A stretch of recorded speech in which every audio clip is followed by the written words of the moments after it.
예수님의 거룩하신 이름을 부르며 여기까지 왔습니다. 구원을 주시는 이름입니다.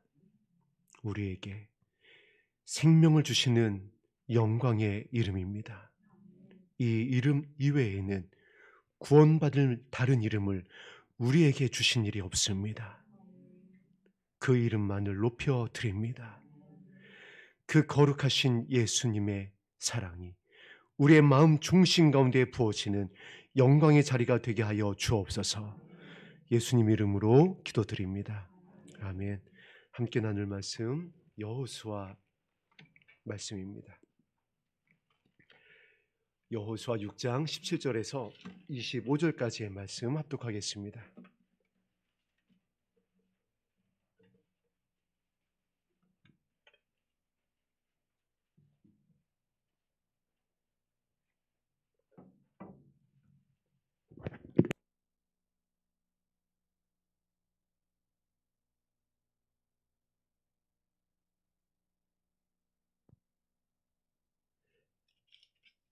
여호수아 6장 17절에서 25절까지 말씀 합독합니다.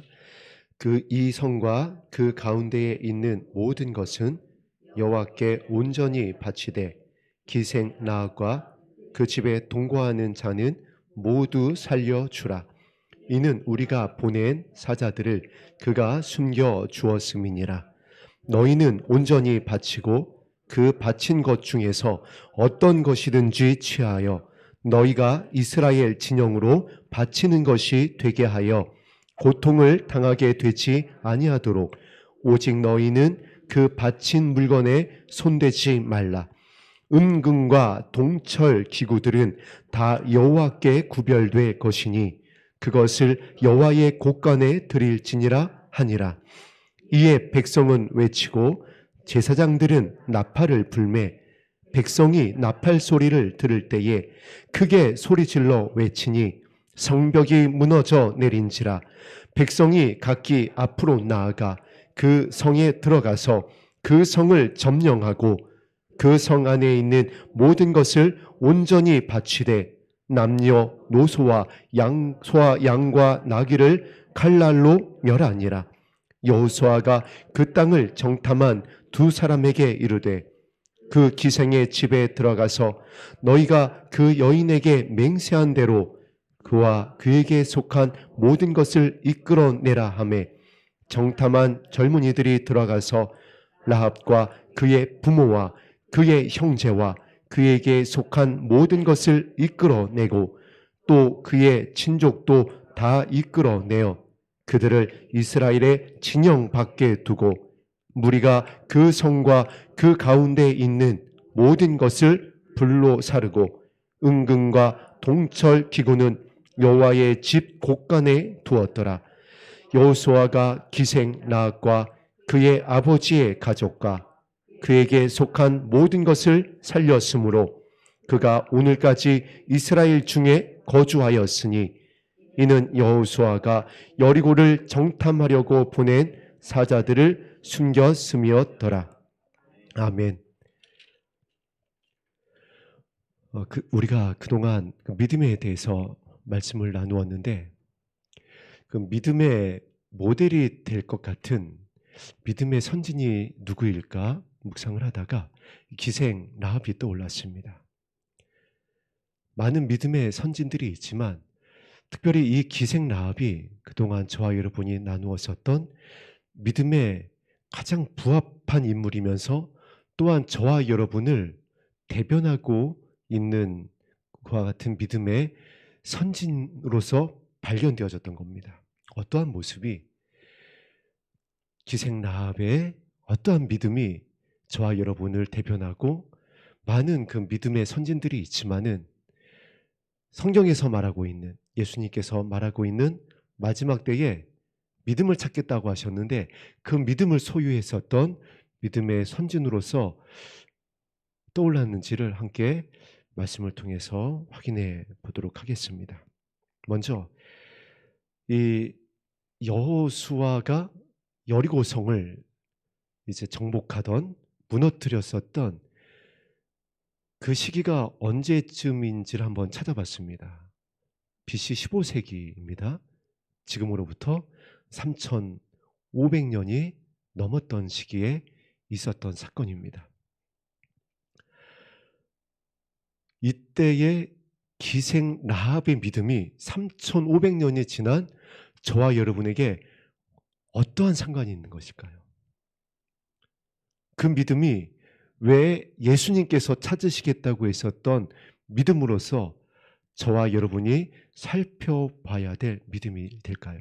3,500년 전의 인물입니다. 성경은 하나님에 대해서 이렇게 증거하고 있습니다. 하나님의 사랑은 어제나 오늘이나 영원토록 변함이 없다. 그래서 그 하나님의 사랑이, 하나님의 마음이 진리라는 것입니다. 변함이 없고 영원하기 때문에. 그런데 그 변함없는 사랑이 누구를 향하고 있냐면 저와 여러분을 향하고 있습니다. 에덴부터 시작하여 계시록에 이르기까지, 창세기부터 시작하여 성경에 요한이 아멘 주 예수여 어서 오시옵소서라고 하며 마치는 그때까지 변함이 없는 아버지의 사랑은 저와 여러분을 향하고 있습니다. 구원하고 싶고 함께 하고 싶은 것입니다. 그래서 창세기부터 계시록까지 등장하는 모든 인물을 통하여 그 하나님의 사랑을 전하고 싶으신 겁니다. 확증해 보이고 싶으신 거예요. 물론 그 확증의 모든 머리 위에는 예수님이 계십니다. 하나님의 사랑을 십자가에서 확증하셨느니라. 우리가 아직 죄인 되었을 때에.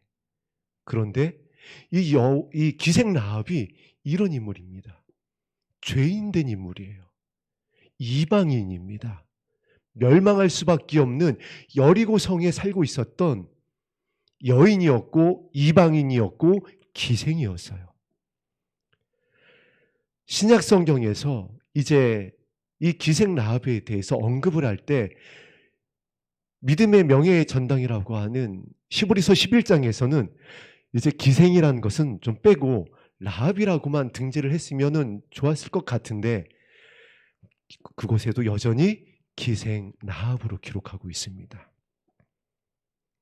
이 기생 라합의 죄인 되었을 때에, 이방인이었을 때에 그의 믿음이 어떠한 모습이 기생 라합을 구원하였을 뿐 아니라 기생 라합에 속한 모든 것을 오늘까지 이르게 하였는지, 그리고 오늘 우리가 합독했었던 6장 17절에 있는 말씀처럼 그 집에 동거하는 모든 자는 살려주라.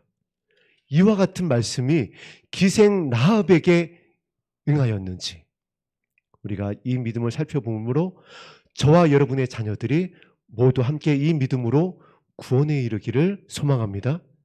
저와 여러분을 대변하고 있는 그 믿음의 선진인 것입니다. 우리는 지금 이 마지막 때를 살아가면서 솔직히 어떠한 연약함이 있냐면은 여전히 눈에 보이는 무엇인가를 따르고자 하는 그러한 연약함이 있습니다. 능력과 은사와 표적이 예언이 선포되어지는 어떤 교회, 어떤 사역자, 어떤 선지자라고 일컫는 어떤 인물, 그리고 정말 속이 뻥 뚫어져라 어떤 이 시대에 대해서, 역사에 대해서 풀어내고 있는 그와 같은 어떤 목사님, 어떤 전도사님, 그와 같은 유튜브 채널에 대해서 우리가 사실 귀를 기울이게 됩니다. 공감이 되어지고 맞는 얘기이기 때문에 그래요. 그리고 우리가 눈에 보이고 손에 잡히고 귀에 들리기 때문에 그렇습니다. 그런데 여러분 보세요. 이스라엘이 출애굽을 합니다. 그 지도자가 누구였죠? 모세입니다. 모세가 어떤 인물인가요? 하나님이 직접 돌판에 새긴 십계명을 시내산에서 40주야 금식하며 물도 마시지 않고 받았었던 믿음의 사람입니다. 모세보다 더한 지도자가 있을 수 있을까요? 예수님의 별세를 논했었던 인물입니다. 그런데 그 모세조차도 이스라엘 백성들을 어디에 들어가지 못하게 했죠? 가나안에 들어가지 못하게 했어요. 가나안으로 이끌지를 못했습니다. 이끌지를 못했을 뿐 아니라 본인도 못 들어갔어요. 홍해를 갈랐습니다. 10가지 재앙을 이스라엘에 내리게 한 인물입니다. 지금 이 땅에, 아니 창세 이후로, 모세 이후로 이런 사역자가 또 있었나요? 이런 선지자, 이런 영광을 나타냈었던 하나님의 사람이 또 있었나요?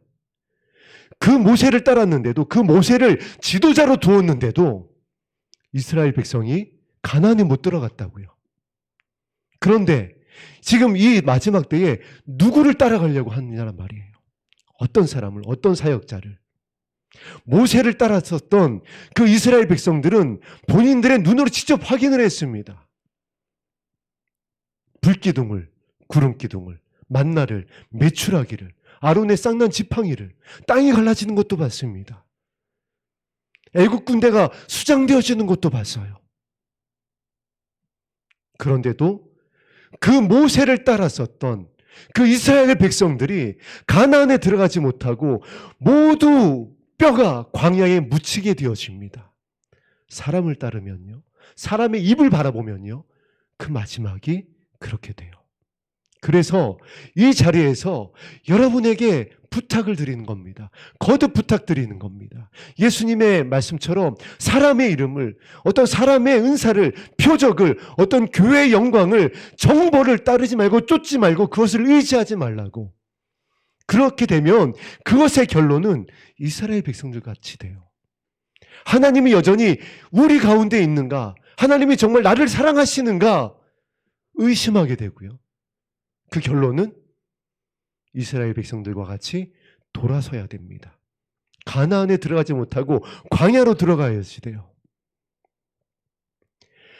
기름을 준비한 신부가 되지 못하고 어리석은 신부가 되어져서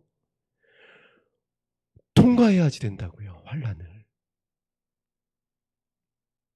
그래서 이 기생 라합의 믿음이 중요한 겁니다. 기생 라합은요, 모세를 따랐던 이스라엘 백성 가운데 있지 않았습니다. 기생이었어요. 이방인이었다고요. 무너져 내리는 여리고 성에 거하고 있었습니다. 홍해가 갈라진 것도 못 봤습니다. 불기둥, 구름기둥 본 적도 없습니다. 그럼에도 불구하고 이스라엘 백성은 광야에서 뼈가 엎드러졌는데 기생 라합은 그 집에 동거하는 자는 모두 살려주라는 여호수아의 구원의 메시지를 받게 되어집니다.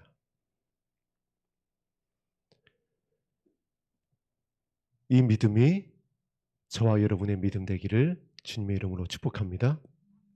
어떤 믿음이었는지 이 기생 라합의 믿음을 말씀을 통해 살펴보겠습니다. 우리 여호수아 2장으로 가겠습니다.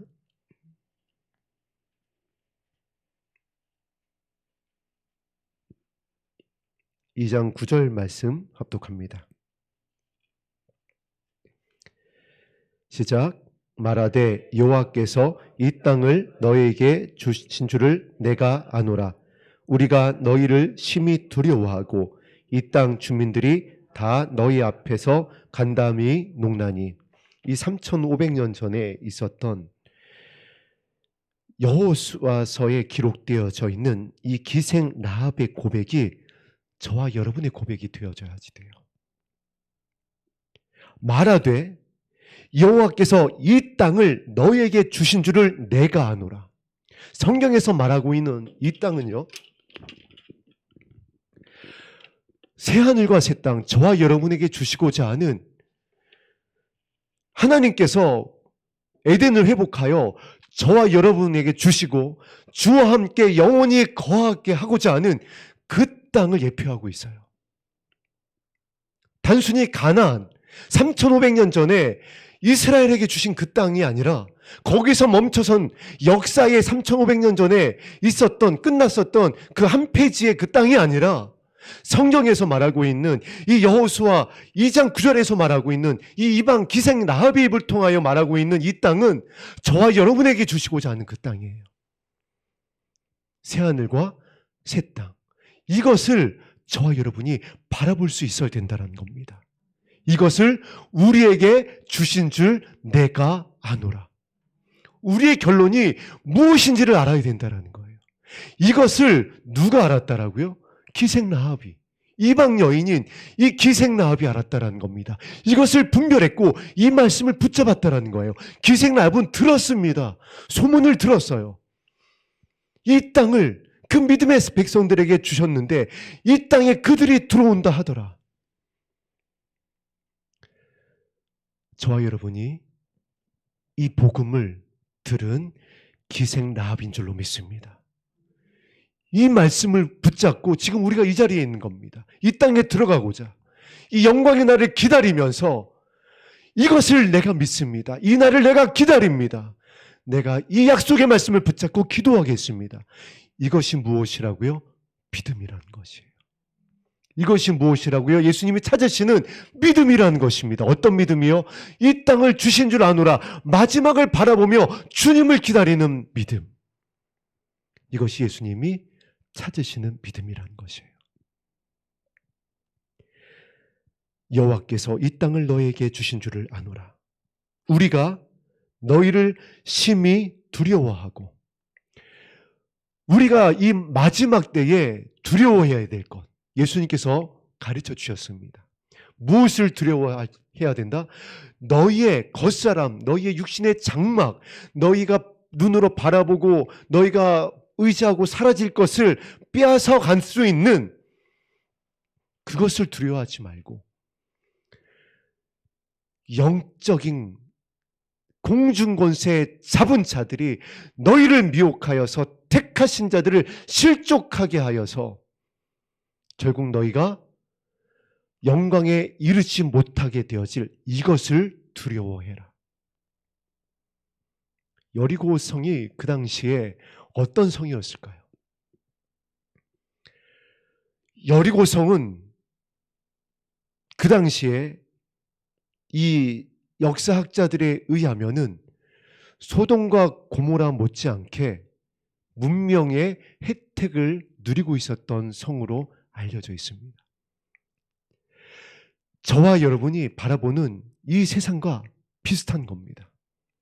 기생 라합이 바라봤었던 그 여리고, 든든한 성입니다. 감히 침략할 수 없는 어떤 그런 요새와 같은 곳입니다. 안정된 곳입니다. 그런데 그곳이 무너지는 것을, 그곳이 사라지는 것을 두려워하는 것이 아니라 기생 라합이 두려워한 것은 무엇이냐면은 생명에 대한 것이었어요.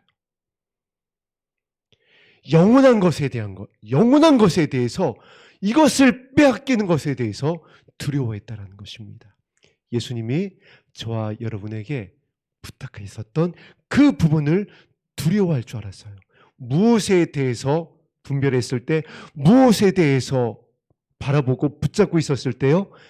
우리에게 주신 땅에 대해서, 우리의 결론에 대해서 바라보고 그 결론의 말씀을 붙잡고 있었을 때에 예수님께서 부탁하셨던 두려워해야 될 것을 기생 라합은 두려워했습니다.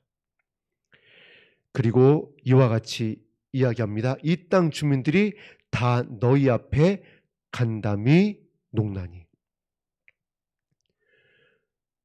지금 믿는 자들뿐 아니라요, 믿지 않는 자들조차도 두려워하고 있습니다. 그래서 어떠한 일을 하고 있냐면은 그들을 구원하지 못할 방백들을 의지하고 있어요. 권력을 의지하고 있고 물질을 의지하고 있어요. 그래서 정말 권력 있는 자들은 계시록에 나와 있는 것처럼 땅을 파고 있습니다. 지구 종말에 본인들은 살겠다고 어마어마한 돈을 들여서 땅을 파고 있어요. 핵전쟁에도 살아남을 수 있는, 어떤 급변 사태에도 살아남을 수 있는 그런 벙커를 만들어 가고 있습니다.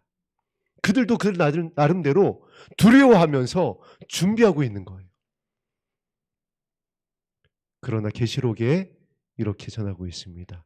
다 무너질 것이다. 다 사라질 것이다. 그것에 대한 말씀이 기생 라합을 통하여 믿음의 선포로 이렇게 전달되고 있는 겁니다. 말하되 여호와께서 이 땅을 너에게 주신 줄을 내가 아노라. 우리가 너희를 심히 두려워하고 이 땅 주민들이 다 너희 앞에서 간담이 농나니. 두 증인에게, 두 정탐꾼에게 고백하고 있는 겁니다. 그리고 그 두 정탐꾼 중에 한 사람이 나중에 여러분이 알고 있듯이 기생 라합의 남편이 되어 있는데, 기생 라합의 남편이 될 뿐 아니라 예수님의 족보를 보게 되니까 이 기생 라합이 다윗의 고조모가 됩니다. 기생 라합이 구원받은 것으로 끝난 게 아니에요. 기생 라합이 17절에 5장 6장 17절에 있는 대로 기생 라합에 속한 자들이 오늘까지 이르게 되어지는 구원으로 끝난 것이 아니라 다윗의 예수님의 거룩한 족보에 이름을 올리게 됩니다. 이방인인데, 여인이고 기생인데, 그렇게 될 수 있었던 이 기생 라합의 첫 고백인 겁니다. 이 땅을 너희에게 주신 줄을 내가 아노라. 예수님의 신부가 되려면 이것을 저와 여러분이 고백할 수 있어야지 돼요. 하나님께서 주시고자 하는 것, 마지막에 이루시고자 하는 이 결론에 대해서 믿음이 있어야 된다는 거예요. 붙잡고 고백하고 기다리는 간절함이 있어야 된다는 겁니다. 여기에서 시작이기 때문에 그래요. 이것이 우리의 소망이기 때문에 그래요. 그렇게 되어지면 두려워하게 되어집니다. 아버지 하나님의 말씀을 두려워하게 돼요. 구원의 말씀을, 예수님의 거룩하신 이름에 대한 말씀을 가벼이 여기지 아니하고, 성령께서 우리에게 부탁하시는 말씀을 가벼이 여기지 아니하고, 나에게 주시는 말씀으로, 나에게 주시는 생명으로 받아들이고 그 말씀 앞에 엎드리게 된다는 겁니다. 가벼이 여기고, 이거는 다른 사람에게 주시는 말씀이야. 이 말씀은 너무 어려운 말씀이야. 이렇게 이 말씀을 외면하지 아니하고 이 말씀을 두려운 말씀, 나의 말씀으로, 생명의 말씀으로 받아들이고 그 앞에 엎드린다는 겁니다. 그리고 긍휼을 구한다는 거예요. 나와 내 자녀를 위하여 울게 된다는 겁니다. 이 땅의 사람들은 여전히 도울 힘이 없는 방백들을 의지할 때 우리는 우리를 구원하여 주시는 영광의 이름 앞에 엎드리는 겁니다. 이것을 하나님께서 보시겠다라는 거예요. 이것이 믿음이기 때문에 그래요. 그래서 예수님께서 부탁하신 것입니다. 이 믿음이 너희 가운데 이 마지막 때에 있는지 내가 보겠다. 10절 말씀, 기생 라합의 믿음입니다. 합독합니다. 시작. 너희가 애굽에서 나올 때에 여호와께서 너희 앞에서 홍해 물을 마르게 하신 일과 너희가 요단 저쪽에 있는 아모리 사람의 두 왕 시온과 옥에게 행한 일, 곧 그들을 진멸시킨 일을 우리가 들었음이니라.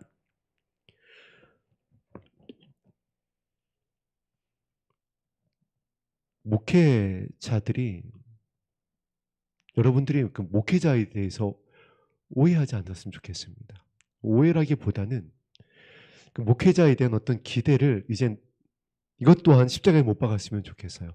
여러분, 목회자들을 어떤 특별한 하나님의 이런 표현을 하죠.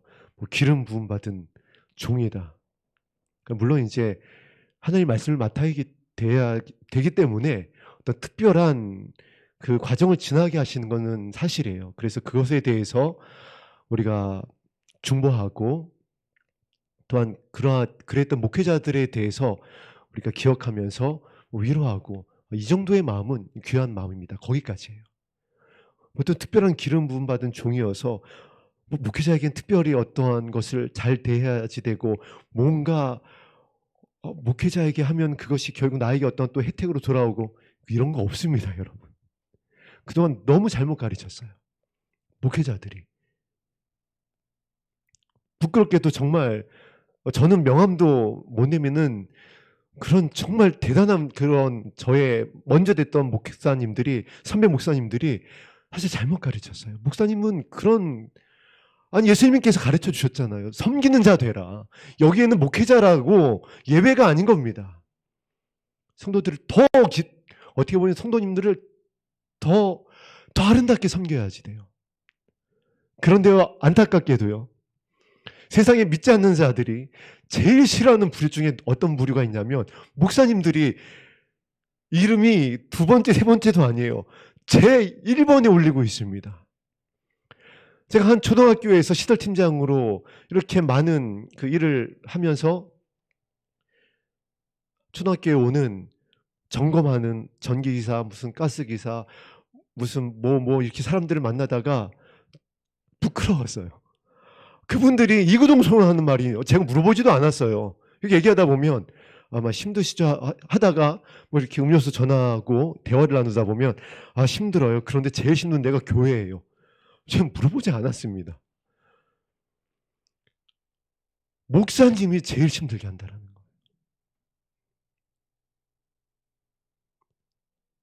선교지에서 목사님들을 안 왔으면 좋겠다라고 그래요.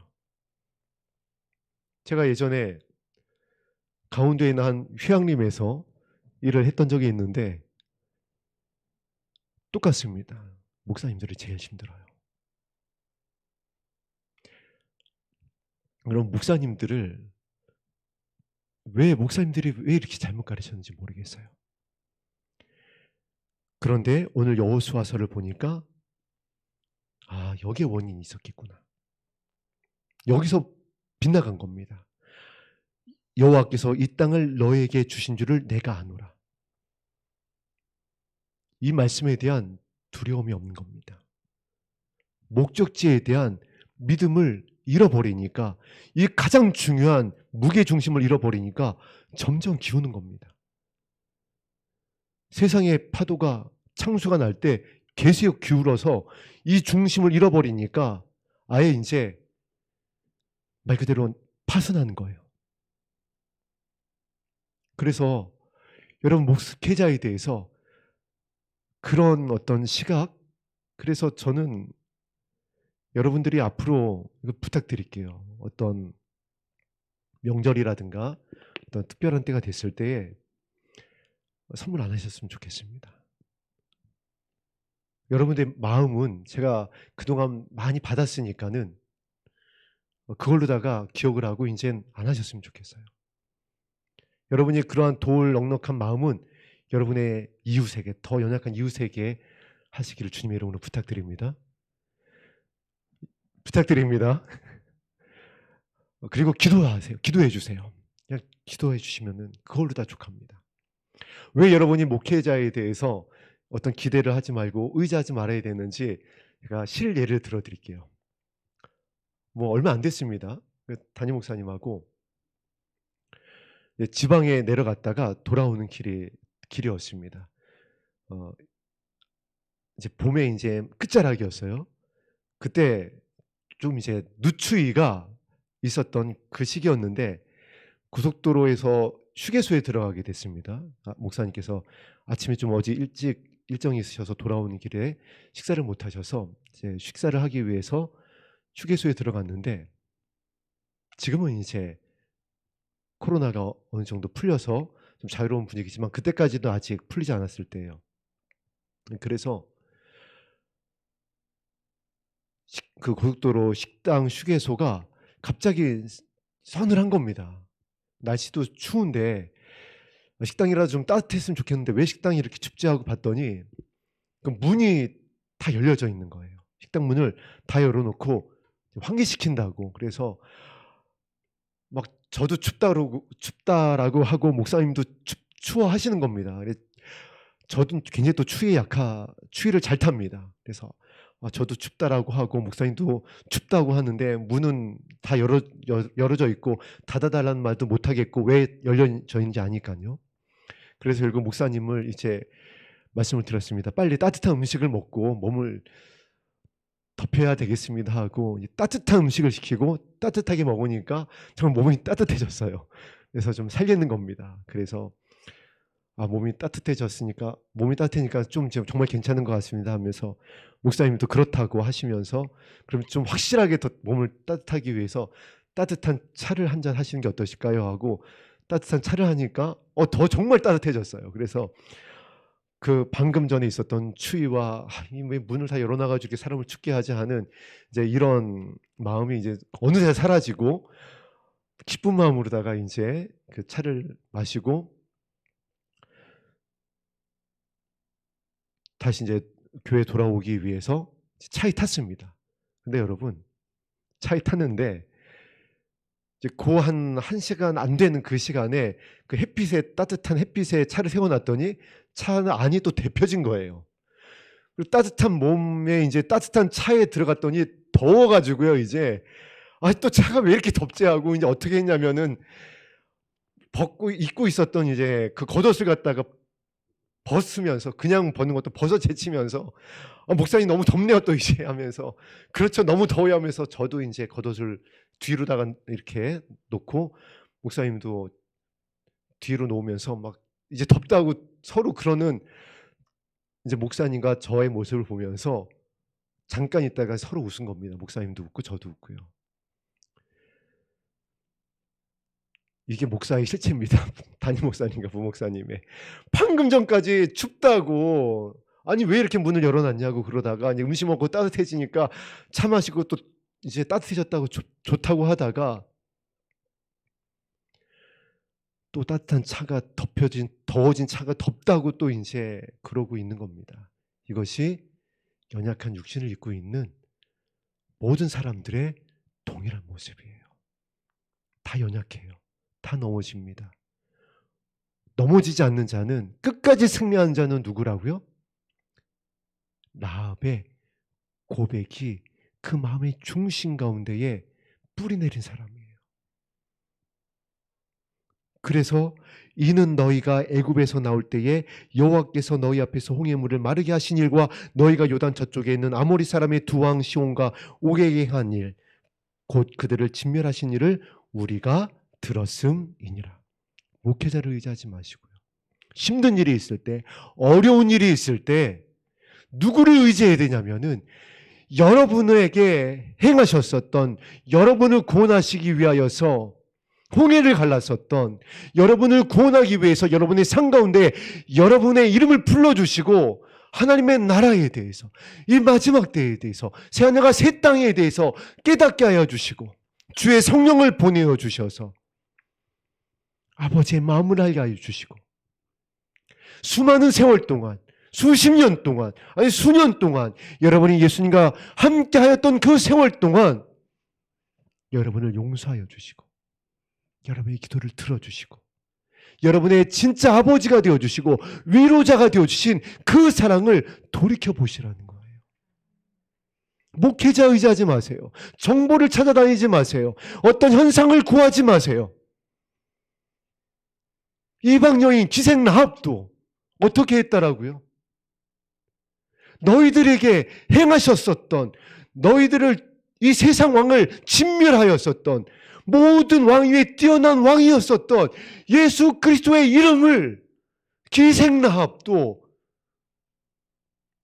의지했다란 말이에요. 이것이 믿음이라는 겁니다. 기생 라합이 모세와 동행했나요? 기생 라합이 모세가 홍해 갈랐을 때 있었냐라고요? 아니요. 기생 라합이 이스라엘 백성 가운데 행하셨던 하나님의 영광을 환상으로도 이상으로도 꿈으로도 본 적이 없어요. 그런데 기생 라합의 믿음이 기생 라합 자신뿐 아니라 자신에게 속한, 즉 나와 내 자녀를 모두 살렸다고요. 예수님께서 이 마지막 때 이 믿음을 찾겠다라는 겁니다. 그런데 왜 자꾸 우리는 도마처럼 의심 많았던 제자들처럼 보여달라고 하나요?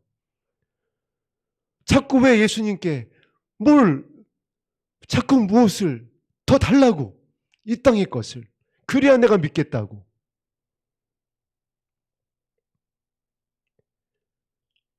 우리가 들었습니다. 들었다라고요.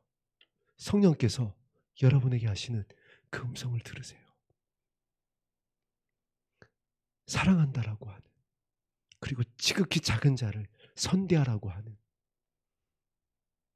이 음성을, 하나님의 나라를 기다리라고 하는, 나의 이름을 부르라라고 하는, 나의 마음을 품으라고 하는 이 성령의 음성을 들으세요. 그러면 세상 왕을 이기게 됩니다. 공중권세 잡은 권세를 발로 밟을 수가 있어요. 전이받는다라고, 어떤 더 짜릿한 최신 정보를, 따끈따끈한 어떤 절기를 내가 분별해냈다라고 사단을 이길 수가 있는 게 아니에요. 그렇게 되어야 우리의 믿음을 예수님께서 이렇게 성장시키십니다. 11절 말씀 합독합니다.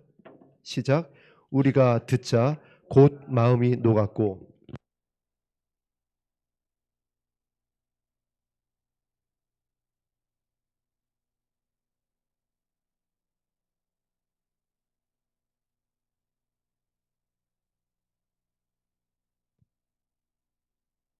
이 믿음이 우리 가운데에 기생 나왔과 같이 이제 순종되어질 때에 성령께서 우리의 마음을 이와 같이 만지시기 시작합니다.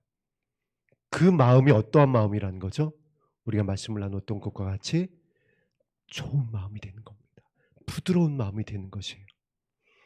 이것이 되지 않으면 우리 마음이 기경되지 않아요.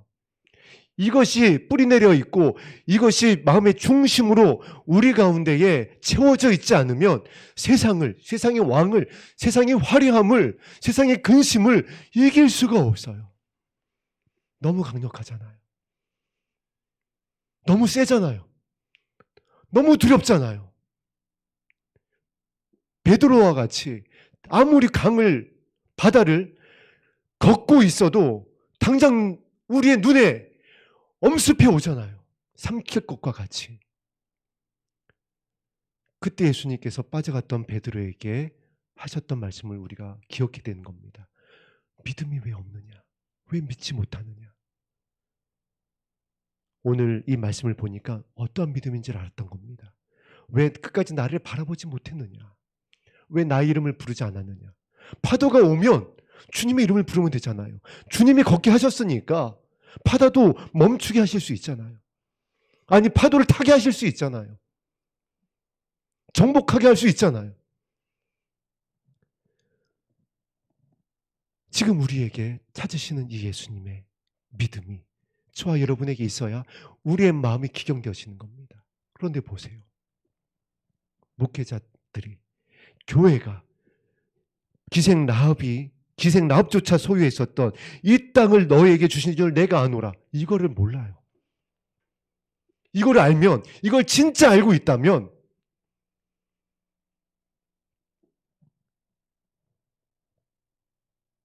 어떻게 잠잠할 수가 있냐라고요.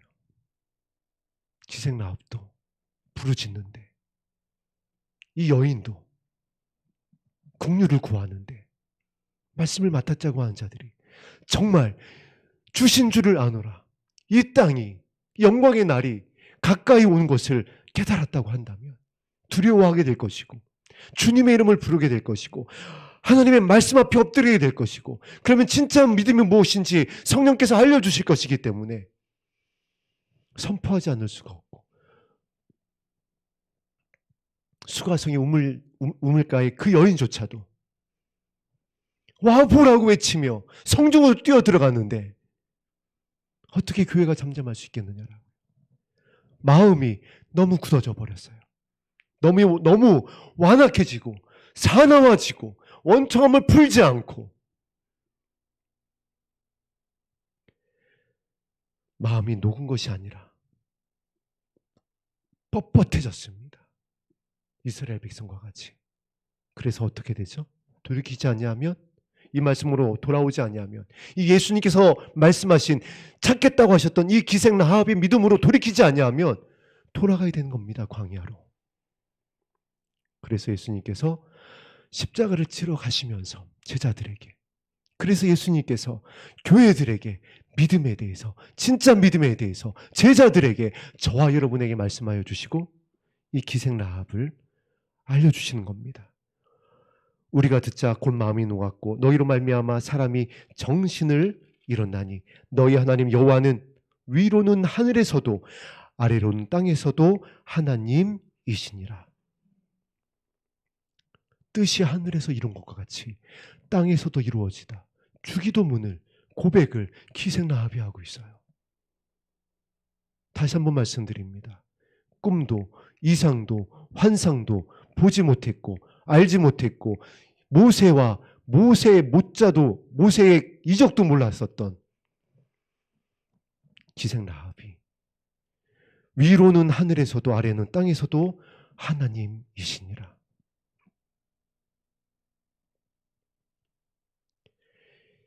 이것이 저와 여러분의 믿음이 되어졌을 때 이제 이 약속이 성취되어질 수 있는 소망으로 이와 같이 12절에 기록되어 있습니다. 합독합니다. 시작.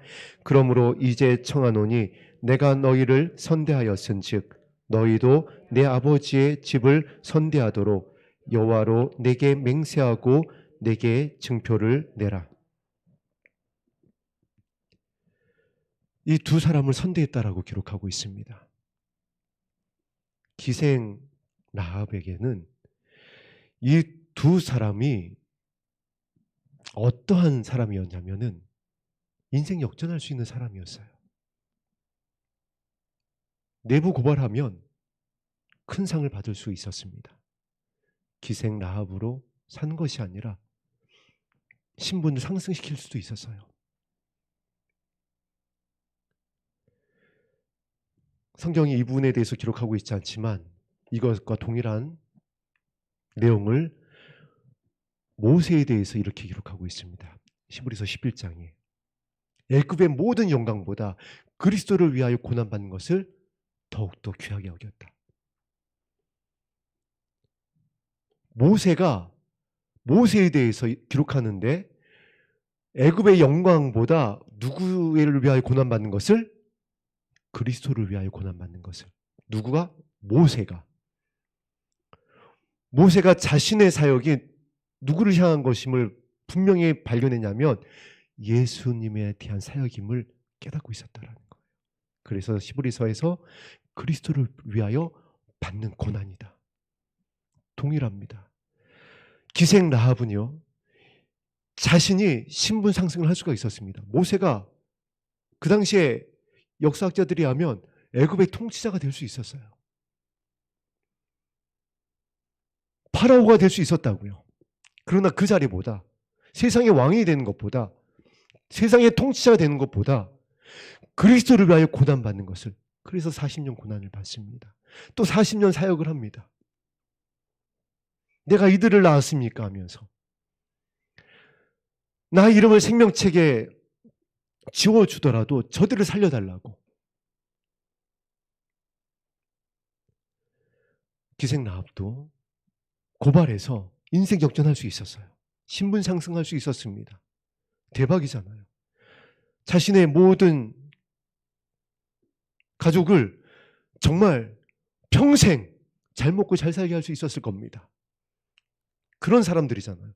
여리고성을 멸망시키러 온 그 이스라엘의 두 정탐꾼이니까 그 형상금이 얼마나 높았겠어요. 그 둘을 내어줬다라고 한다면은, 그런데 그렇게 하지 않았습니다. 12절에 기록되어 있는 대로 내가 너희를 선대하였은즉, 예수님께서 믿음을, 저와 여러분의 믿음을 달아보겠다고 했었던 것처럼 예수님께서 저와 여러분을 구원하셔 주시겠다고 했었던 그 믿음의 증표는 선대하는 거였습니다. 어떤 자를요? 지극히 작은 자를 선대하는 거예요. 나에게 해를 가하는 자를 위하여 기도하는 거예요. 이 두 정탐꾼은 지금 여리고성을 멸망시키러 왔습니다. 저와 여러분들에게 이 마지막 때의 원수는 가정 안에 있다고 그랬어요. 가까이 있다라고 그랬습니다. 그들을 위하여 기도하고 물을 주라는 거예요. 그들을 위해서 눈물을 흘리라는 거예요. 그들의 발을 닦아주라는 겁니다. 그들을 선대하라는 거예요. 그것이 섬기는 것이고 그것이 믿음이라는 것입니다. 그러나 우리는 그와 같은 자들에게 대하여 선대하기보다는 나에게 나에게 유익을 줄 수 있는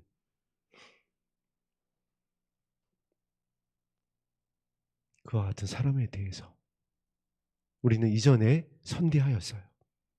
그렇게 선대하지 말라고 해도 자발적으로 선대했습니다. 나에게 복을 줄 것 같은, 나에게 어떤 혜택을 줄 것 같은 그와 같은 교회, 그와 같은 목회자, 그와 같은 동역자, 그와 같은 재직, 그와 같은 이웃을 향해서는 선대했어요. 그러나 상처를 주고 아프게 하고 나와 상관이 없고 유익이 되지 않을 것 같은 자들에 대해서는 예수님께서 그렇게 하지 말라고 그랬는데 차별했습니다. 오히려 고발했어요. 오히려 비난했어요. 그렇게 되지 않으려면 9절과 10절, 11절의 과정을 지나야 되는 겁니다. 그래서 하나님 앞에 머물라는 거예요. 다른 거 하지 말고 이거 아직 안 된 것 같으면 다 내려놓고 나의 뜻이 아닌 하나님의 뜻에 나의 뜻을 십자가에 못 박으라는 것은 다른 것이 아니라 이것부터 하라는 겁니다. 제가 여러분과 함께 이 말씀을 나눌 수 있게 된 것도 부족하고 연약한 저를 이 과정을 지나가게 하셨어요. 저 순복음 출신 사역자입니다. 정말 열심히 특심 있는 그와 같은 과정을 지났어요. 제가 이 열린 하늘문교회 이전에 민족성시교회에 와서 순복음의 열정을 가지고 나가서 전도하라고 했으면은 사람 머리 숫자로 하자면은 그 당시 교회에 몇 배는 채울 수 있는 그 열정이 있었습니다. 그 방법이 있었어요. 그 훈련을 받았습니다. 그러나 지금 담임 목사님과 그 당시에 열린 그 민족성시교회 목사님의 남편이셨었던 그 돌아가신 목사님이 멈추라는 겁니다. 그렇게 하지 말라는 거예요. 그냥 하나님 앞에 머물러 있으라는 겁니다. 그리고 가족에게 먼저 선대하라고 가르쳐 주셨어요. 자녀들에게, 아내에게 먼저 인정받으라고 가르쳐 주셨어요. 그런데 여러분 그거 당연한 것 같은데 정말 쉽지 않았어요. 나가서 사역하라고 하면, 전도하라고 하면, 뭐 교회에 와서 무엇을 하라고 하면 함께 동역하면서 어떠한 교회의 사역을 위해서 일하라고 하면 누구보다도 멋있게 정말 열정적으로 정말 치밀하게 할 수 있었습니다. 저 중학교 3학년 때부터 중등부 회장이었어요. 여의도 순복음교회에서 몇십 대 1의 경쟁률을 뚫고 봉사를 시작했습니다. 그 당시에 여의도 순복음교회가 가장 부흥하던 시기에 고등부 회장으로 출마했었어요. 여의도 순복음교회에서 수많은 청년들을 세워갈 때 밤을 새워가며 어떤 청년부를 갖다 세워가는데 앞장섰었습니다. 많은 걸 배웠고요. 인정을 받았고요. 그 순복음교회에서 많은 사역을 감당했었어요. 가장 총망받는 목사님이 어느 교회에서 개척했었을 사역을 할 때 직접 콜을 받았고 그 교회가 1만 성도를 갖다가 위해서 성전을 짓겠다고 할 때 행정팀장으로 다 임명받고 모든 인감을 위임받고 땅을 해결하러 다녔었습니다. 그런데 그랬던 저인데 이 하나님의 말씀은 여기에서 멈추라는 것이었어요. 내 가족에게 먼저 인정받으라. 인정받지 못하고 있었다라는 겁니다. 자녀들을 선대하지 못하고 있었고 가정에서 선대하지 못하고 있었다라는 거예요. 그러면 그거는 가짜라는 거예요. 그렇게 가게 되었으면 예수님께서 내가 너를 모른다라고 하는 딱 그 자리에 서기, 딱 그 자리에 설 수 있는 그런 모습이었다라는 거예요. 그래서 멈추라고. 그리고 순종했습니다. 정말 아팠어요. 정말 힘들었어요. 왜 이걸 하라고 하지?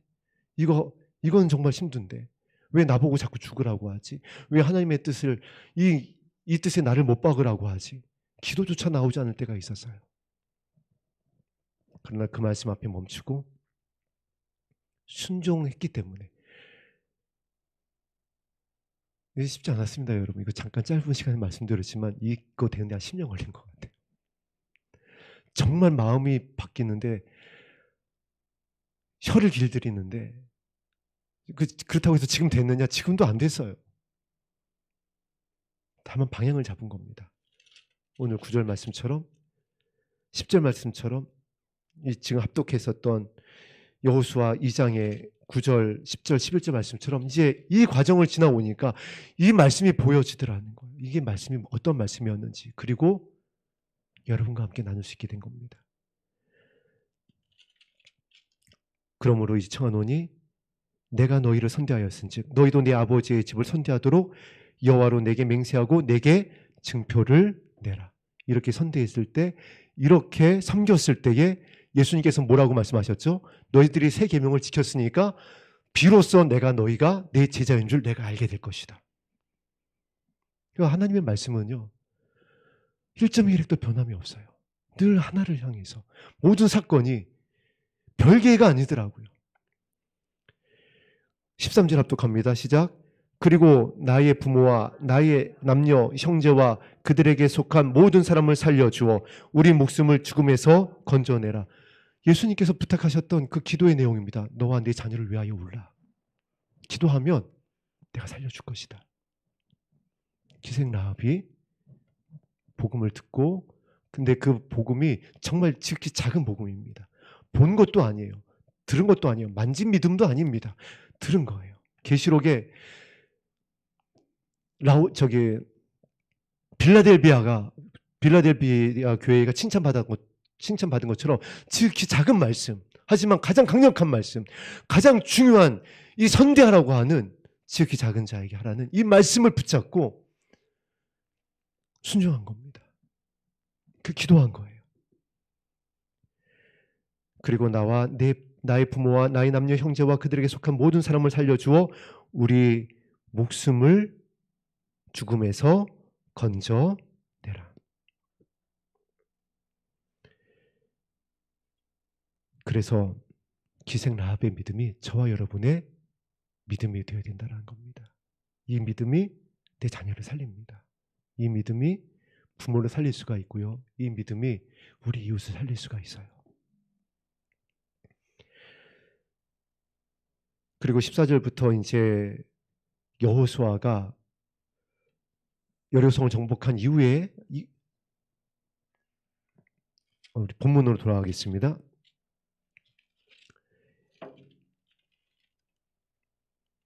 14절 말씀 합독하고 본문으로 돌아가겠습니다. 2장 14절입니다. 시작. 그 사람들이 그에게 이르되 내가 우리의 이 일을 누설하지 아니하면 우리 목숨을 너희를 대신할 것이요 여호와께서 우리에게 이 땅을 주실 때에는 인자하고 진실하게 너를 대우하리라. 아멘. 그리고 15절에 우리가 잘 알고 있는 대로 붉은 줄을 그 창가에 약속의 표징으로서 달아내리게 되고, 그 말씀대로 기생 라합은 오늘 말씀의 제목대로 그 집에 동거하는 모든 자가 살게 되어집니다. 14절에 이 땅을 주실 때에는 인자하고 진실하게 너를 대우하리라.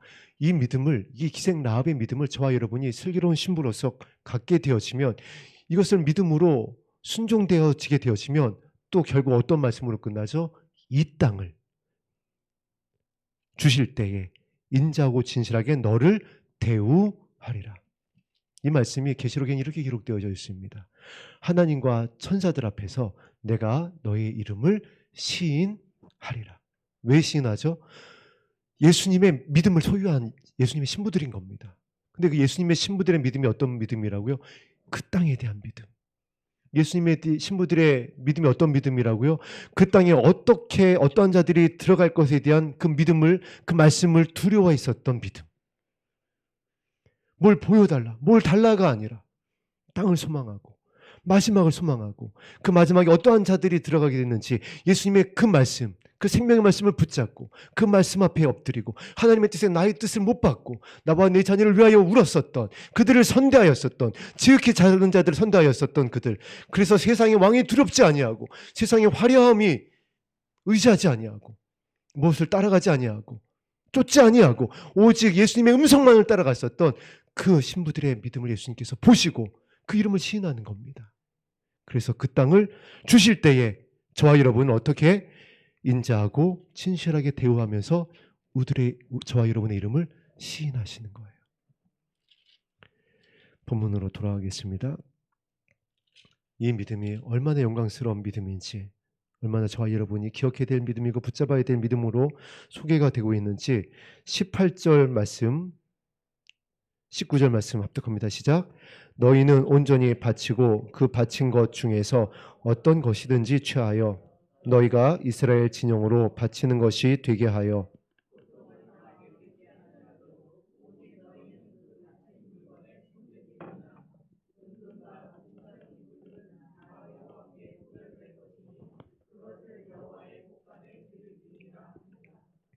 이스라엘 여호수아가 여리고를 정복하고 얼마나 이제 중요한 메시지를 선포하겠어요. 자, 하나님께 드려야 된다. 막 이러한 중요한 그 성을 정복한 다음에 이제 중요한 어떠한 하나님의 명령에 대해서 이제 선포를 하는 겁니다. 그런데 그 메시지의 전이 어떠한 말씀이었죠? 지금 17절에 있는 말씀대로 그 이야기가 나오기 전에 기생 나합과 그 집에 동거하는 자를 먼저 살려주라. 이 말을 먼저 선포한 겁니다. 하나님의 곳간에 무엇을 드리고 이렇게 해야 되고 하나님께서 나에게 이런 명령을 하셨으니까 이렇게 해야 되고 뭐 짐승을 어떻게 하고 저들을 어떻게 도륙하고 이 말씀이 이 명령이 선포되어지기 전에 기생 나합과 그에 속한 모든 것을 살려라. 이 말씀이 무엇일까요? 처음 익은 열매로 이 말씀을 의지하고 있는 예수님께서 찾으시는 이 믿음을 소유하고 있는 저와 여러분은 어떻게 했다라는 거죠? 창세 이후로 없는 환란이 오기 전에 살리신다라는 거예요. 먼저 취하신다라는 거예요. 저는 그래서 성경의 모든 사건과 이 생명의 말씀들이 이 예수님의 다시 오심과 이 땅에 대한 메시지가 이렇게나 확실하게 예표되어져 있는데, 사실 저는 이것에 대해서 논쟁하지 않으려고, 그거는 그럴 수도 있고 아닐 수도 있으니까라고 했었는데, 이 말씀을 보면서 이제 잠잠할 수 없구나. 무엇이냐면 환난 통과설, 환난을 통과할 것이다, 예수님의 신부들이. 그래서 저는 그냥 이것에 대해서 이렇게 전하고 말겠습니다. 논쟁하는 것이 유익이 되지 않으니까. 담임 목사님께서 그렇게 말씀하시더라고요. 내 믿음대로 될지어다. 통과를 전하는 분들은 통과하시면 됩니다.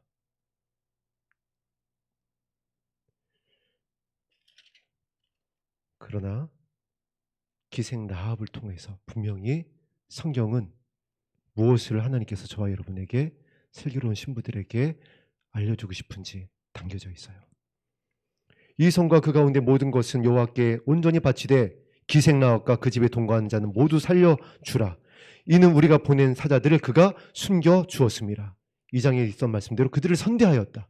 예수님께서 가르쳐 주신 대로 섬김의 본을 보인 겁니다.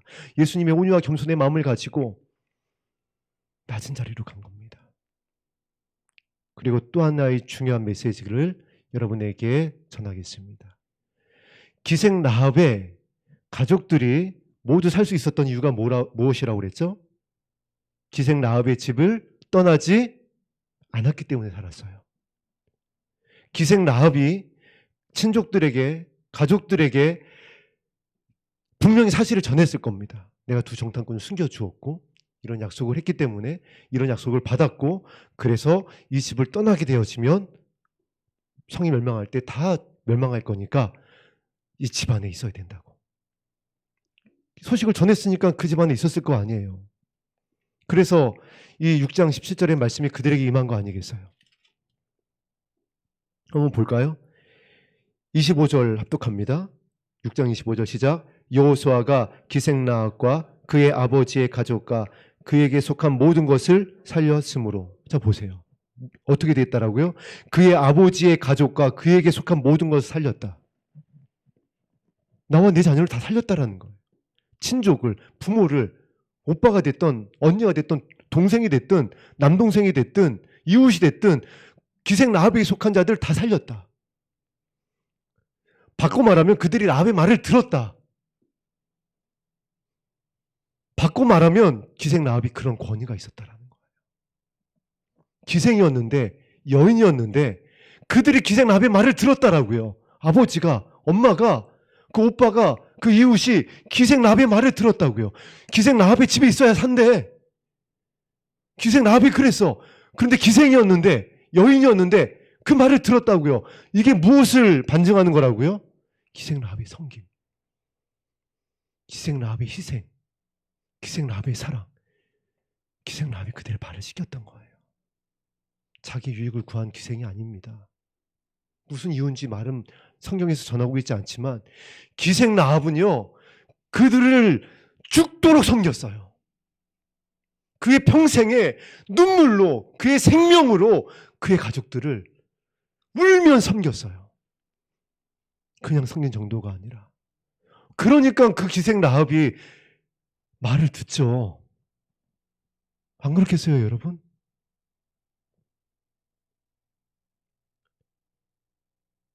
이게 그래서 예수님께서 찾으시겠다고 하는 믿음인 겁니다. 솔직히 여러분이 지금 여러분의 가족들을 향하여서 예수님이 곧 오신다, 기도의 자리로 가야 된다, 주님 맞을 준비해야 된다, 이 말을 이상하게 하면서 뭐 이상한 데 빠진 거 아니야? 뭐야? 만약 이러고 있다면 여러분 회개하셔야 돼요. 솔직히 그래요. 여러분 기생 라합과 같이 섬기지 못한 거예요, 아직. 그럼 이제 어떻게 해야 되는 거죠? 나를 불쌍히 여겨 주시옵소서. 그리고 어떤 자리로 가야 되는 거죠? 이제 더 이상 뭐 하려고 하지 마시고 기도의 자리로, 하나님의 뜻에 나의 뜻을 못 박는 그 섬김의 자리로 가서 예수님의 마음을 구하세요. 그냥 정말 우평강도와 같이 구하세요. 이제 그거밖에 없어요. 그렇게 하면 어떻게 하신다라는 거죠? 살려주시겠다. 불쌍히 여기시고 아버지시기 때문에 모든 것을 회복시켜 주시겠다. 이것을 계속 약속의 말씀으로, 비유의 말씀으로, 실제의 말씀으로 예수님께서 그래서 가르쳐 주신 겁니다. 탕자의 비유로, 우평강도의 모습으로 이 신구약을 넘나들면서. 또 하나 확실한 거 알려드릴게요.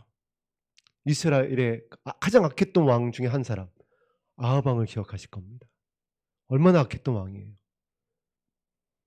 근데 그 아합 왕에게 심판의 말씀이 선포되어지고 그 말씀을 받고 겸비하여 긍휼을 구했을 때 그 심판을 선포하고 돌아가던 이사야에게 다시 하나님의 말씀이 임하여서 그에게 긍휼의 말씀이 전하여집니다. 이게 하나님의 마음이에요. 아버지의 마음이에요. 왜 그렇죠? 다윗의 씨에 대해서 다윗에게 약속하셨다란 말이에요. 예수님의 이름을 통하여 하나님께서 그 이름을 부르면, 그 믿음을 구하면, 그 말씀 앞에 엎드리면 긍휼을 구하고 겸비하여서 그 마음을 고치시고 그 땅을 새롭게 하고 모든 화를 돌이키시고 구원할 것을 약속하셨어요. 그래서 지금은 저와 여러분이 다른 것 하지 말고 이것을 해야 된다는 겁니다.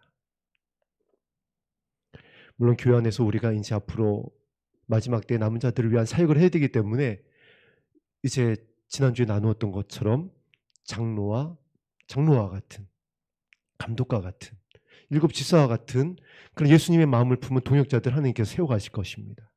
많은 일들을 맡기실 거예요.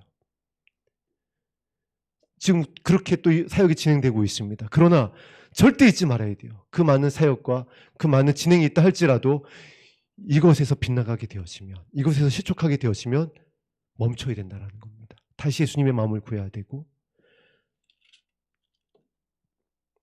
다시 기생 라합의 믿음을 점검해야 하시대요.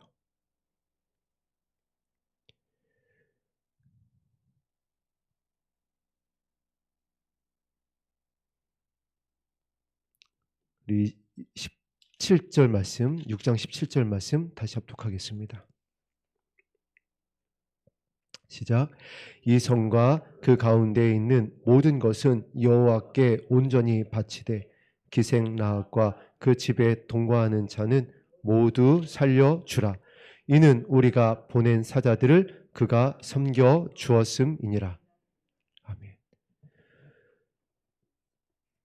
두 정탐꾼을 숨겨 주었을 뿐 아니라, 자, 이것을 바꿔 말하자면 교회에서 열심히 충성되고 헌신했을 뿐 아니라 가정에서도, 이웃에 대해서도, 세상에서도 어떻게 했다라고요? 지극히 작은 자를 선대했다라는 거예요. 똑같이 대했다라는 거예요. 누구의 마음으로? 예수님의 마음으로. 그리고 그 마음을 품기 위해서 어떻게 했다라는 거죠? 그 말씀 붙잡고 이스라엘과 같이 씨름을 한 겁니다. 이 마음을 부어주시 아니하시면 내가 한 걸음도 나가지 않겠습니다. 축복해달라고, 뭐 보여달라고, 능력 달라고, 은사 달라고, 뭐 이 세상의 것을 구한 것이 아니라 이 마음을, 예수님의 마음을, 정말 굳어져 있고 뻣뻣해져 있는, 날카로워져 있는 상처투성인 나의 마음에 예수님의 마음을, 그 온유와 겸손의 마음을 보여주지 않으면 제가요 정말 한 걸음도 안 나가겠습니다라고 씨름했다라는 거예요. 주님의 이름을 불렀다라는 거예요. 그렇게 했을 때, 그 말씀에 순종했을 때 17절의 말씀이 저와 여러분에게 동일하게 응답되어질 것입니다. 이 성과 그 가운데 있는 모든 것을 여호와께 온전히 바치되 무엇이죠? 이제 다 사라질 거잖아요. 이 땅인 것 다 사라질 겁니다. 다 심판받는다라고요. 다 멸망받는다라고요. 그렇다고 여러분, 이 말씀을 꼭 또 드릴게요. 오늘 말씀이 길어진 것을 양해를 부탁드립니다. 앞으로는 이전도 그렇고 이후로도 그렇고 이렇게 길어진 설교는 없을 겁니다. 이 성과 그 가운데 있는 모든 것을 여호와께 온전히 바치되, 그래서 두려워합니다. 하나님께서 심판하시는구나. 그런데 여러분 오해하지 마세요. 하나님께서 심판하고 불로 얻고 소돔과 고모라처럼 그래서 범죄한 자들을 다 멸망하고, 이거 아니에요 여러분. 사실 저도 주의 오심에 대해서 이렇게 인식하고 있었을 때가 있었습니다. 너무 악하니까, 노아의 때와 같이 죄악이 관연하니까 하나님께서 다 뒤집어버리고 다 싹 쓸어버리고, 그냥 그 당시에 제 믿음, 그래도 나와 같이 이렇게 열심히 특심이 있어서 그래도 기도 막 이렇게 하고 금식하고 이렇게 하나님의 말씀 메시지를 선포하고 심판을 전하고 막 정보를 나누고 막 이렇게 하는 나는 구원받고, 그렇지 않다라고. 그건 믿음 아니라고요. 하나님께서 그 가운데 있는 모든 것은 여호와께 온전히 바치되 어떻게 하라고 그랬죠? 기생나합과 그 집에 동거하는 자입니다. 기생나합. 하나님께서 이 땅을, 저와 여러분을 데려가시는 이유, 예수 그리스도의 신부들을 취하시는 것은 저들은 다 범죄했으니까 멸하고 이것이 아니라, 하나님은 아버지시기 때문에 다 살리기 원하세요. 다 구원하기 원하시는데 악한 인간이 스스로 자멸의 길을 걸어가는 거예요. 하나님께서 심히 보기 좋았더라라고 창조하신 이 땅을 더 이상 살 수 없는 땅으로 인간들 스스로가 만들어가고 있어요. 하나님이 왕이신데 이 악한 인간 스스로가 왕이 되어서 하나님의 자리를 통치하려고 그래요.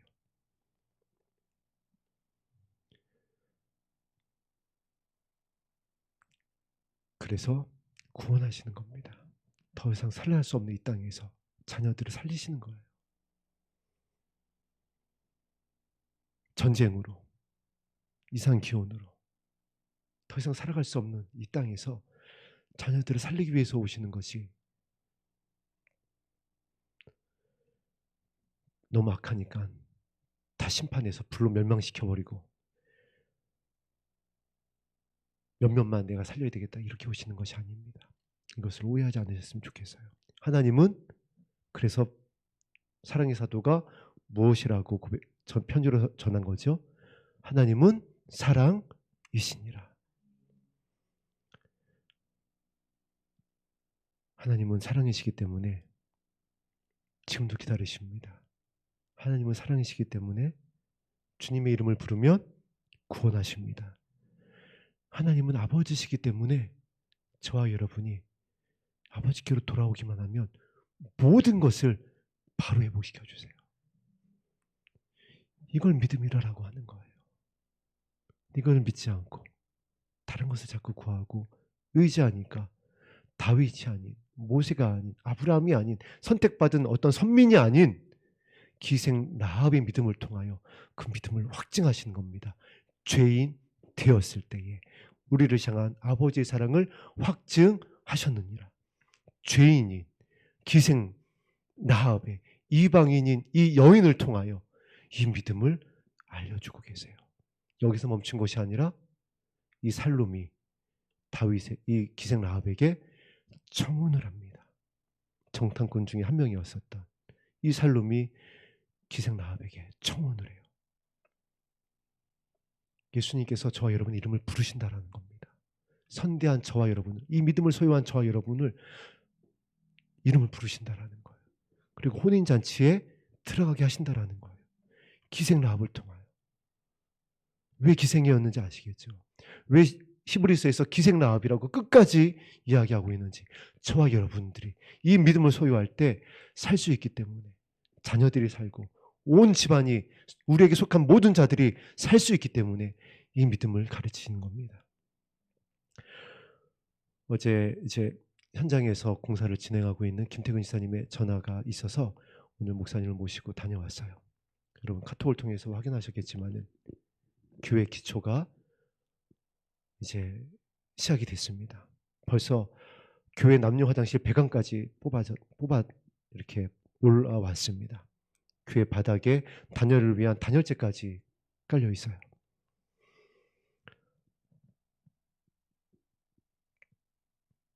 저와 여러분들을 이 영광스러운 사역에 하나님께서 불러주셨습니다.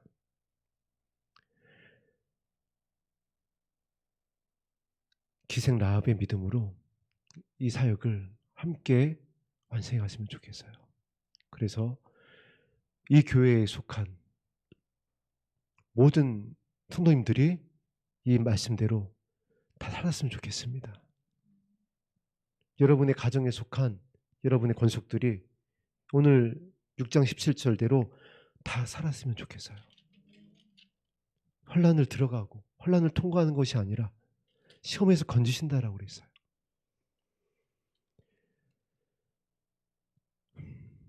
여호와의 은밀한 곳에 들어가게 하신다라고 그랬습니다.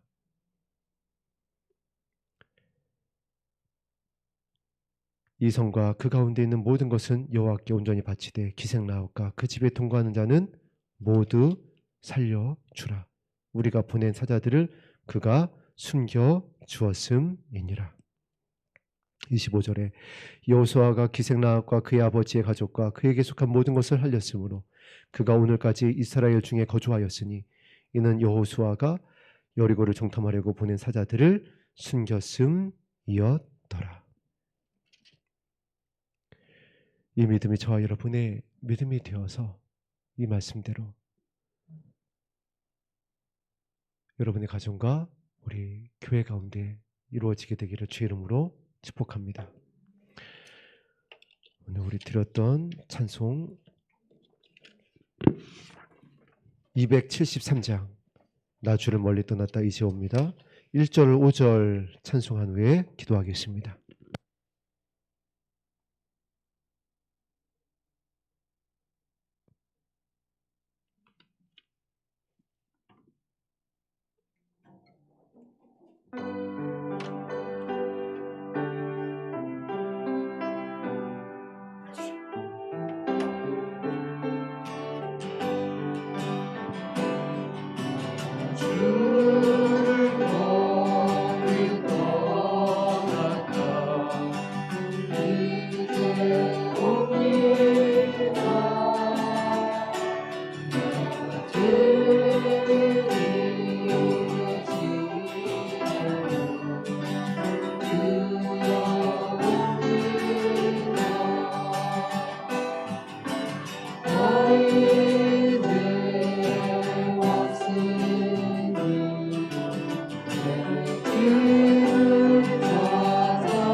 나 이제 왔습니다.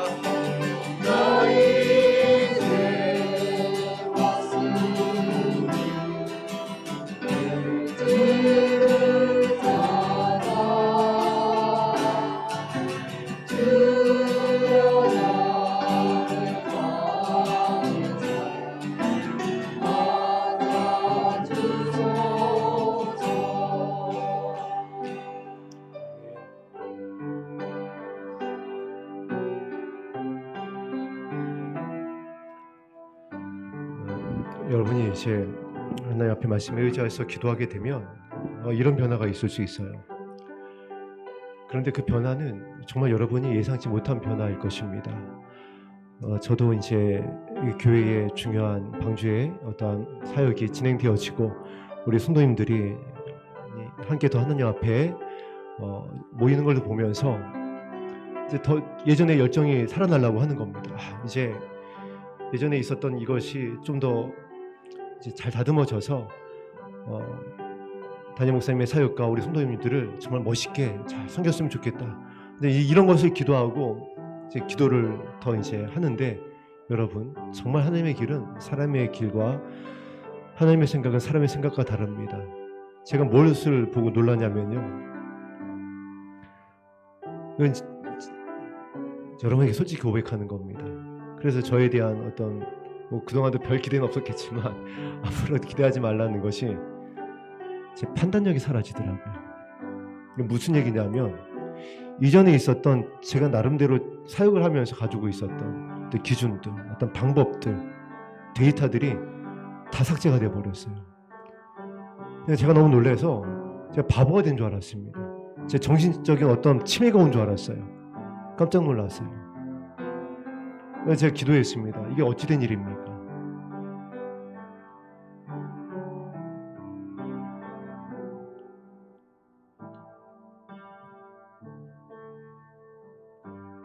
네가 그랬잖아. 하나에 집중하라며, 예수님의 마음을 품기 위하여 기도하라고 네가 선포했잖아. 그래, 그것이 나의 마음이었고 내가 너에게 준 나의 말씀이며 또한 너에게 준 나의 명령이다. 그러니까 그 말씀대로 네가 증거해. 그것만을 구해라 너도. 그래서 이전에는 공사 어떠한 설계나 어떠한 것이 있어서 많이 개입을 하려고 그랬어요. 개입이라기보다 도움을 주려고 나를 열심히, 또 성도님들에 대해서 공사 진행에 대해서 막 아이디어를 하나님께로부터 나름 받아보려고 하고, 저에게도 좀, 근데 아니요, 멈춰라. 하나만을 구해라. 너도 나의 마음만을 구해라. 네가 본인이 해야 될 거 아니냐. 그래서 공사에 대해서, 어떠한 사역의 방향에 대해서 입을 다물기 시작했습니다. 저의 뜻을 말할 수가 없는 거예요. 이제 이것이 걷어지니까 이건 겸손이나 어떠한 그것이 아니라 말을 못하겠는 겁니다. 여러분에게도 이와 같은 현상이 있을 수 있어요. 여러분이 구했던 것이 아니라 다른 것을 주실 수 있습니다. 놀라지 마세요. 하나님께서 일하기 시작하신 겁니다. 더 깊이 기도하시면 여러분의 마음 가운데에 예수님께서 말씀하신 은혜와 평강을 알게 하실 거예요. 그러면 오늘 나눴던 것처럼 이 땅을 내가 너에게 주신 것을 내가 알았노니란 이 말씀이 살아있는 말씀이 될 것입니다. 그래서 평안으로 여러분이 채워질 것이에요. 이거의 증거입니다. 이것이 이제 하나님께서 여러분에게 주신 사인이에요. 이것으로 여러분이 채워질 때까지 정말 주님의 이름을 불렀으면 좋겠습니다. 여러분이 각자의 재능이 있기 때문에 그 달란트를 가지고 여러 가지 것으로 교회에 유익을 줄 수 있는 것을 잘 알고 있습니다. 그것을 하면 여러분이 기쁘고 여러분이 살아날 수 있는 것 잘 알고 있어요. 사실 저도 다 해봤기 때문에 왜 모르겠어요. 그런데 그게 여러분을 살리는 것이 아니기 때문에 그렇습니다. 오늘 말씀에 의지하여 기도하게 되기를 주님의 이름으로 부탁드립니다. 그래야 삽니다. 그래야 여러분의 자녀가 살 수 있고 우리 교회의 권속들이 모두가 주님 오시는 그날 함께 하나님의 영광을 이룰 수 있습니다. 기생 라합의 믿음이 나의 믿음이 되게 하여 주옵소서. 간절히 기도하는 시간 갖겠습니다.